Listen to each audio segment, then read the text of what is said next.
Bueno, 11:20 de la mañana, 11:20 de la mañana, se va poniendo todo en ambiente acá en Montevideo para recibir a los campeones del mundo. Están al llegar, ya estaba la vicepresidenta Beatriz Argimón ahí en el aeropuerto. Están a punto de arribar, ya vamos a estar enseguida con eso, con parte del recorrido. El ómnibus por lo menos está ahí, esperando, está en las afueras del aeropuerto, esperando entonces que se suban.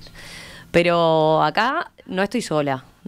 Estoy con Gustavo Gariboto, que ¿viniste para los festejos, Gustavo? Que vine junto con la selección, ¿sí? Me adelanté un poquito. No tuve la suerte de Miguel de tener un tropezón así, de Miguel Urés de tener un tropezón así, pero claro, vine, no cualquiera, No cualquiera, oíme, con eso sacaste. Rengueará, pero... Pero, oíme, ¿sabés con qué alegría? Sí, exactamente. Aquí ando por Montevideo en este día espectacular, que como se dijo hoy más temprano, este frío es maravilloso.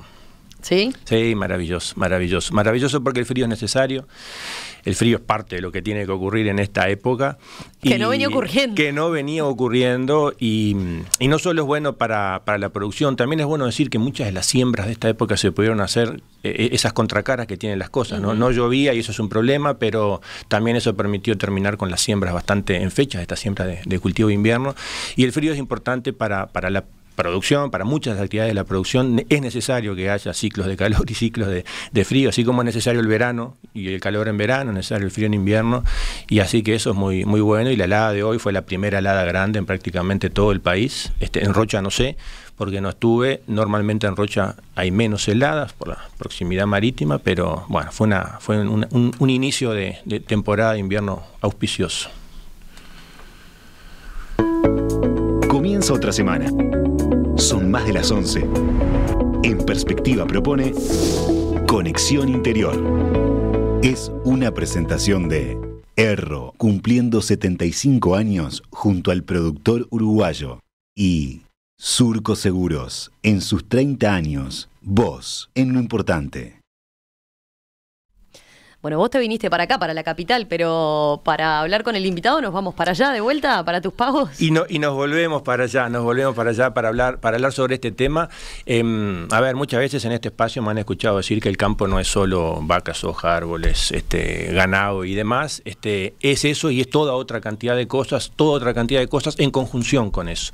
Y eso es un poco de lo que vamos a querer hablar este rato con el invitado, desde una mirada particular, de una especialización particular que tiene que ver con las aves y en particular con las aves migratorias, que además es un tema que quizás haya estado un poco opacado por toda otra cantidad de noticias que tenemos en Uruguay en estos días, pero que no por eso es un tema menos importante, que es de la famosa gripe aviar. Bueno, venía siendo el tema hasta que se puso más bravo la crisis hídrica, ¿no? La crisis del agua, pero hasta entonces era el tema que nos tenía preocupados, ¿no? Y mirando con atención. Claro, y que un tema no esté al tope de los titulares no quiere decir que el tema no siga siendo importante y relevante. Y un poco lo que proponemos en este espacio y con el invitado es, bueno, miremos esto desde un contexto un poquito más amplio, donde, por supuesto, sí, los efectos que eso tiene sobre la salud de los animales de producción, de las aves de producción, pero también cómo golpea en otras aves que son yo siempre lo digo de esta forma, tan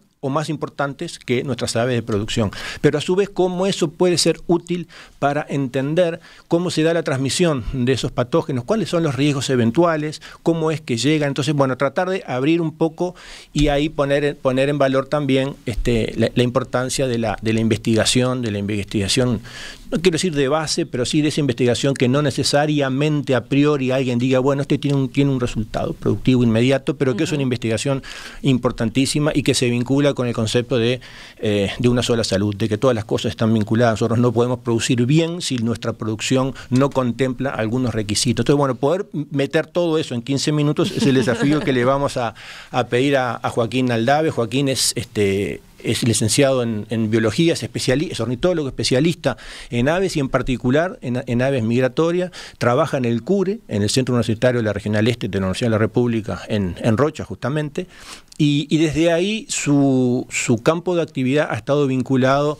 a trabajar sobre las aves migratorias en esa zona de las lagunas costeras que tan importantes son, ese bioma de humedales y de lagunas tan importante que es para nuestro país, y en particular de las aves migratorias, y me adelanto a decir algo, voy a spoilear algo de lo que vamos a terminar hablando, que es, bueno, ¿qué ocurre con estas aves migratorias? Estudiando aves que vienen por distintas rutas, algunas de esas rutas más antropizadas, es decir, más modificadas por el ser humano, y otras rutas en sus viajes de decenas de miles de kilómetros entre ida y vuelta, que hacen su ruta por caminos menos antropizados. Bueno, ¿eso tiene algún efecto, por ejemplo, sobre los patógenos eventuales que pueden traer esas aves? Eso es un poco el final de lo que vamos a estar conversando, pero entonces, para todo esto y para conocer de qué va esa actividad, qué es lo que normalmente hace y cuál es la importancia que tiene poder entender cómo funcionan esos sistemas naturales en estos agroecosistemas de esa zona, es que estamos entonces con Joaquín. Joaquín, ¿cómo estás? Bienvenido, un gusto. Hola, buenos días. Muchas gracias, Romina. Gracias, Gustavo, por la invitación. Bueno, ya ahí lo dejaba planteado Gustavo, ¿no? Capaz que podemos empezar por ¿en qué consiste el trabajo de un ornitólogo especializado en aves migratorias? Bueno, yo trabajo en investigación y docencia, y la parte de investigación consiste en generar conocimientos sobre, en el caso de las aves migratorias, bueno, por dónde migran, cuáles son sus rutas migratorias. Yo me especializo en un grupo de aves que hacen migraciones de larga distancia, como decía Gustavo. Se mueven 30.000 kilómetros por año, animales que pesan 50, 60 gramos, y conocer por dónde van, dónde se detienen para descansar, para alimentarse, qué es lo que necesitan para poder hacer ese viaje muy largo, ¿verdad? Lleno de sorpresas, amenazas, tormentas, huracanes, etcétera. Entonces, saber qué necesitan para estar bien, como el hábitat, como su alimentación, es muy importante. Y también es muy importante saber cómo les está yendo desde el punto de vista de la conservación. O sea, cambian sus abundancias, sus cantidades a lo largo del tiempo. Si cambian, ¿por qué? Tenemos algo que ver como sociedad en nuestra interacción con el ambiente. Tenemos algo que ver en esos cambios de abundancia. ¿Podemos hacer algo? Ese tipo de preguntas son las que nos hacemos cuando trabajamos en esta línea de investigación que tiene que ver con las aves migratorias, su conservación e interacción con las actividades humanas. Dale, Gustavo. Una bien breve, Joaquín, en esta previa hablabas de que tu especialización es en determinadas aves muy livianitas y que hacen toda esa cantidad de recorrido. Decirle al oyente, a ver, porque seguramente muchos de los oyentes, por lo menos los que vayan a la costa en el este, las han visto. Entonces, decirle cuáles son esas aves, dónde las vieron, cómo son, porque seguramente las vieron. Bueno, es el grupo de los chorlos y playeros, que son aves de unos 20, 25 centímetros, suelen estar asociadas al agua en las playas, son bastante pequeñas y tienen las patas largas y finitas y se mueven muy rápido en la orilla, buscando invertebrados. Un chorlo, que es muy conocido por todos, no así por sus hábitos de movimiento, es el tero. El tero pertenece a la familia de los chorlos, pero es la excepción, o una de las excepciones a la regla, en el sentido de que el tero se las arregló para mantenerse durante todo el año en el mismo lugar y no hace estas migraciones de larga distancia. ¿Hay alguna otra ave que estudies en particular y que los oyentes puedan identificar? Sí, yo trabajo con el playerito canela, el nombre científico es Calidris subruficolis, y el chorlo pampa. Estas son aves de pastizal, habitan los sistemas ganaderos, y de ahí la interacción con el pastoreo, con el ganado. Y estas aves, bueno, están con problemas de conservación y han mostrado declinaciones a nivel global. Y hace más de 15 años me dedico, junto con colegas de Uruguay y de varios países que conforman la ruta migratoria, nos dedicamos a estudiarlas y a promover su conservación a través de las Américas. Esa es una línea, entonces, de trabajo, el promover la conservación. Y ahí va, Gastón, Sí. y mira, y sobre eso, a ver, para alguien que dijera, bueno, pero ¿y qué importa si bajan las poblaciones? ¿Y qué importa si no vienen acá? Porque quizás si no vienen acá, vayan a otro lado. ¿En qué nos afecta? Más allá de lo subjetivo de qué lindo tener esas aves acá. Bueno, estas aves comen insectos, artrópodos e invertebrados. Y son aves que en los lugares de concentración logran abundancias muy importantes. En Uruguay seguramente tengamos por lo menos 1 millón de estas aves que se distribuyen en los humedales y en los pastizales cercanos a humedales en nuestro país. Entonces, lo que comen es impresionante. Comen muchísimo. Están todo el día comiendo, básicamente, desde el amanecer hasta que no hay más luz. Por lo tanto, el control que hacen sobre poblaciones de insectos, artrópodos en general, o invertebrados en general, es realmente muy importante, y quizás dentro de ese elenco de invertebrados puede haber insectos potencialmente plaga que si no tienen un controlador biológico, eso puede generar impactos directos en los sistemas agropecuarios, por ejemplo. O sea, es clave. Entonces, de ahí la relevancia, tal como decían, no es solo que podemos ver tal pajarito, ¿no? Tienen y Sí. cumplen una función en esa cadena de control biológico que después repercute en la actividad agropecuaria, claramente. Sí, sí, eso por un lado, y por otro lado, algunas especies se alimentan de semillas y por lo tanto tienen el rol de dispersar semillas, sea por el tracto digestivo o también les quedan en las plumas, ¿no? Semillas, esporas, y por lo tanto tienen un rol importante en la dispersión de plantas a través de grandes distancias. Vean qué interesante que esta especie que nidifica en el Ártico, están osos polares esquimales, nos conecta desde el punto de vista biótico porque traen esporas, traen semillas de ese lugar hacia acá. Entonces, de alguna forma, también contribuyen a grandes movimientos de otros organismos que de cierta manera están incidiendo en la distribución de la biodiversidad a nivel global. Joaquín, me quedaba con otro punto que mencionabas de lo que es el trabajo de ustedes, ¿no? El trabajar en colaboración con otros científicos a nivel local, pero también otros científicos que forman parte de esa ruta, ¿no? De esa recorrida que hacen las aves. Contanos un poco cómo es esa coordinación. Bien, existe una red que se llama Red Hemisférica de Reservas para Aves Playeras, que fue creada en los 90, a principios de los 90, y justamente fue creada por la necesidad de conservar las aves a lo largo de toda la ruta.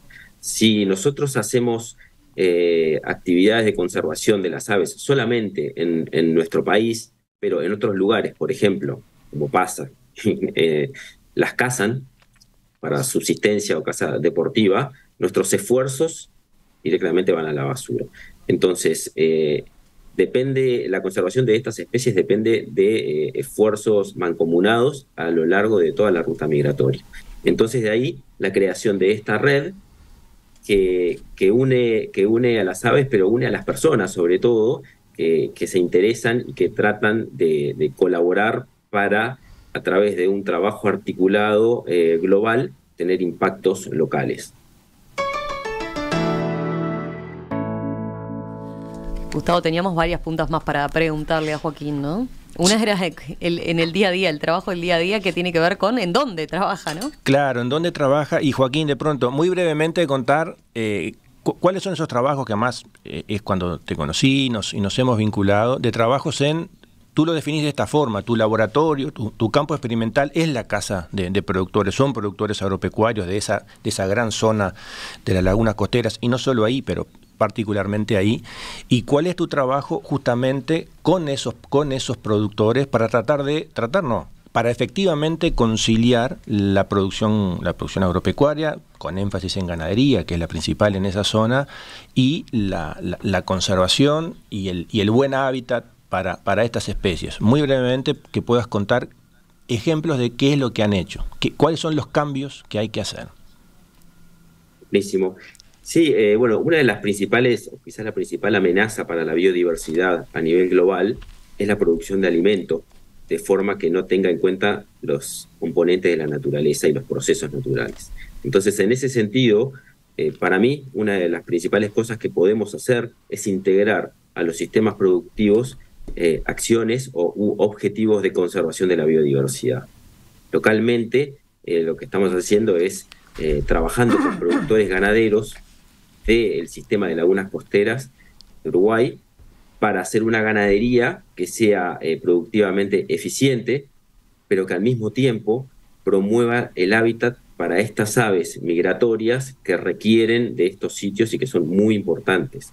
Además, estos sitios no son tan comunes. Tenemos 7 sitios de concentraciones máximas en el mundo, y están acá en Uruguay. Hay 4, sur de Brasil, y alguno en Argentina, y no mucho más. Después están en otros sitios, pero por poco tiempo en la ruta migratoria. Pero en estos sitios que te estoy comentando, como la Laguna de Rocha, Laguna de Castillos, Laguna Garzón, José Ignacio, Merín, ellos están muchos meses y en números muy, muy importantes. Entonces, lo que hacen los productores ganaderos es clave para conservar estas especies en el largo plazo. Pero además lo que hacen, ellos tienen que atender sus objetivos productivos. Entonces nosotros trabajamos con ellos, llevamos la ciencia al terreno, dialogamos sobre el manejo, aprendemos también, por supuesto, de su conocimiento que ellos tienen, que es muy profundo, de esos sistemas, porque están todos los días y son grandes observadores, y articulamos para lograr ese doble objetivo. Y que ese doble objetivo, si lo tuviera que decir bien concreto, es hacer ¿qué cosa? Bueno, las aves precisan una altura del pasto que no supere los 6 centímetros y de campo natural, sobre todo en las zonas bajas que son más inundables. Entonces, la idea es que ellos puedan fortalecer su sistema de producción para que se siga basando en campo natural, no transformar a otros usos, o como la agricultura, por ejemplo, o la implantación de grandes áreas de praderas artificiales, y que además, en los meses en que están las aves, el pasto en determinadas zonas del predio esté corto, para que las aves puedan estar ahí y encontrar su alimento que detectan visualmente. Si el pasto está muy alto, piensen en el tero, que es un buen ejemplo, siempre está en lugares con pasto corto. Si el pasto está muy alto, no lo utilizan. Entonces, como las cortadoras de pasto, de alguna forma, son las vacas. Perfecto, y que eso además debe conciliarse, no vamos a entrar en eso, pero lo digo en titular, para que el oyente se quede pensando, con otras aves que es al revés, que en realidad lo que precisa son pastizales altos, porque en esos pastizales es donde nidifican o donde se refugian depredadores o donde consiguen su alimento. En definitiva, se trata de tratar de conformar un mosaico heterogéneo de situaciones que permita la convivencia entre todas esas actividades, incluidas las productivas. Y ese es el gran desafío y es el trabajo apasionante para hacer. Pero después, Joaquín, para seguir avanzando y ya entrando sobre el final y sobre lo que adelantaba yo al principio de la nota, que también están ahora, desde hace un año y por unos meses más, en un trabajo que involucra a muchas instituciones, como decía recién Romina, ¿no? Que se vinculan, a través de estas pequeñas aves se vinculan investigadores e instituciones de varios lugares, en torno a estas aves con otra faceta que pueden tener, que es la de ser eventuales portadoras de patógenos, y bueno, y cómo eso puede incidir, y todo eso cobra valor ahora con la cuestión de la gripe aviar, que han sido ellas las protagonistas, pero que quizás no solo tengan que ver ellas con la gripe aviar, sino que eventualmente puede ser con otro tipo, inclusive, de zoonosis que eventualmente puedan traer estas aves. Entonces, nada, la pregunta es sobre eso, bueno, ¿quiénes están trabajando? ¿Con qué objetivos lo están haciendo? Y de vuelta tratando de remarcar, bueno, la necesidad de poder comprender esos fenómenos y cómo esos fenómenos y qué tenemos que hacer para que esos fenómenos no nos afecten de manera negativa. Bien, bueno, somos 4 egresados de la Facultad de Ciencias, que estamos en distintos lugares del planeta. por un lado, Ana Protasio, que representa a la Universidad de Cambridge en Reino Unido. Santiago Claramunt es otro biólogo, él está en la Universidad de Toronto. Gonzalo Moratorio, representando al Pasteur, y yo, que estoy por el Centro Universitario Regional del Este. Nos reunimos el año pasado para, decir, una de las cosas que nos enseñó la pandemia, ¿verdad?, fue que la pandemia reciente fue que necesitamos entender mejor los sistemas naturales.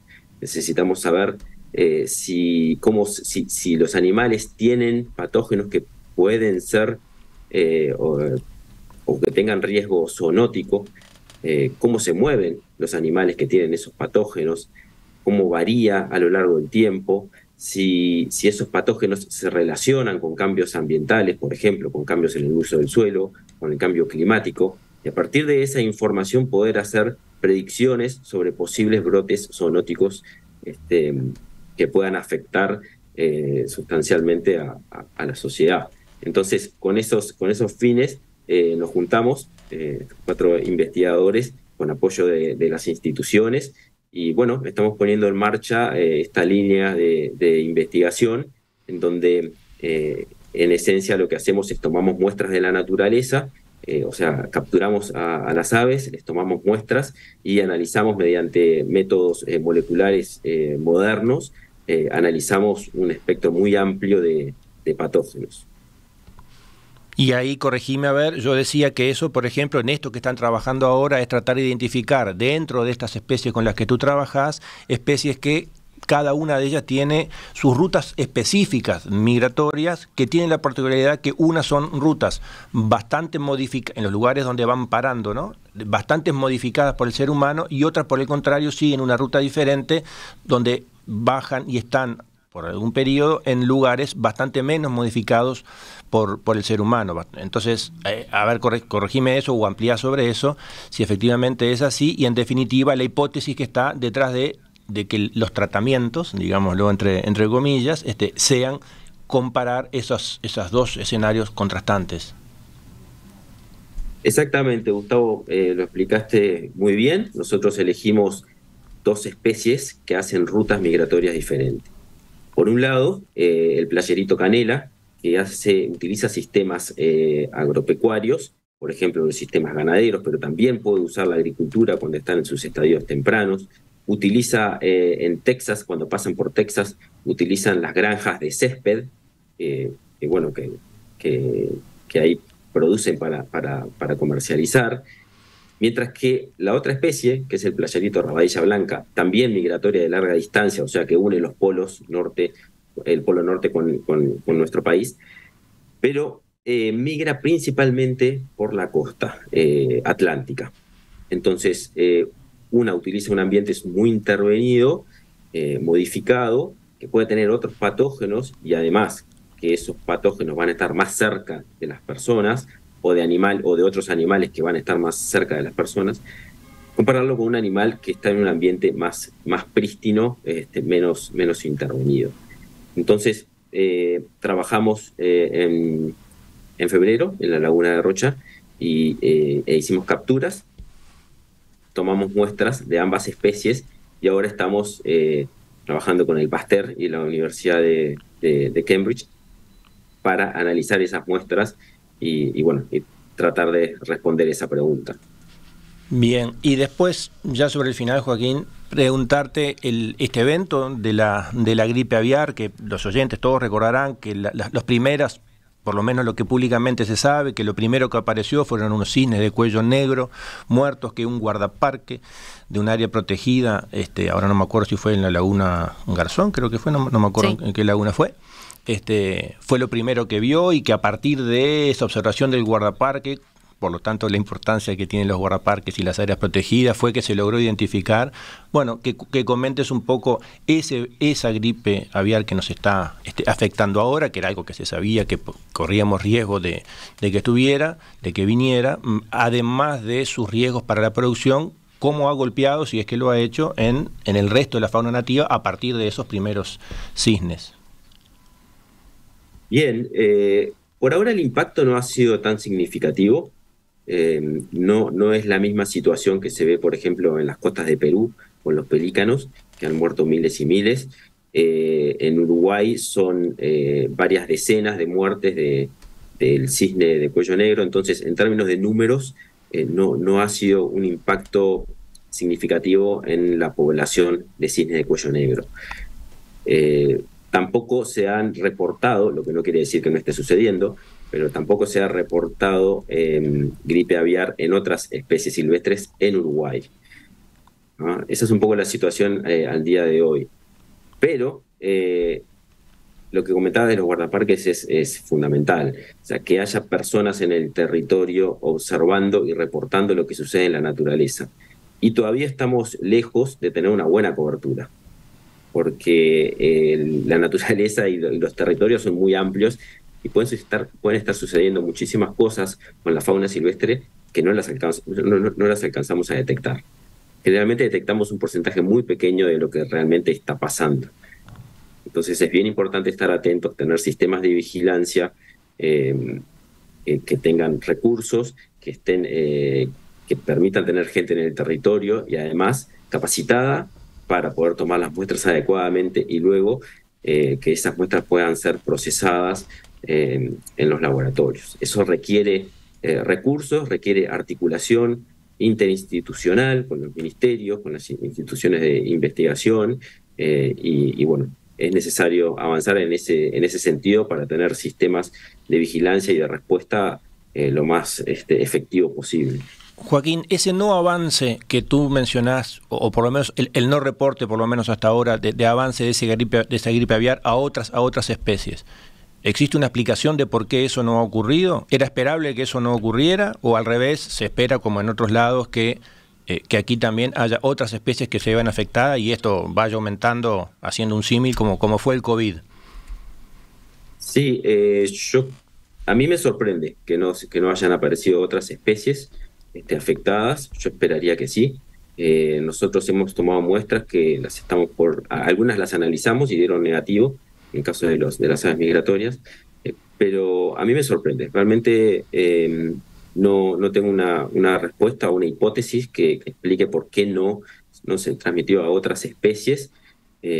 Puede que nos esté faltando esfuerzo de búsqueda y eso está explicando la ausencia, pero yo esperaría que sí, que sigan, lamentablemente, esperaría que sí. Siguiendo el patrón a nivel mundial, yo esperaría que otras aves, al menos aves de humedales y costero marinas, que son las que más se han encontrado infectadas, esperaría que esas aves, nuevas especies de esas aves se reporten. Y una última de mi parte, Joaquín, es Uruguay antes de este evento era libre de esa gripe aviar. Corregime si no es así. La pregunta es si Uruguay puede volver a ser libre de esa gripe o es algo que va a quedar endémico y no hay forma de revertirlo. Bueno, por ahora está siendo muy complicado la reversión de esa gripe. En Europa ya hace más de 2 años que vienen luchando y la verdad que les está yendo cada vez peor.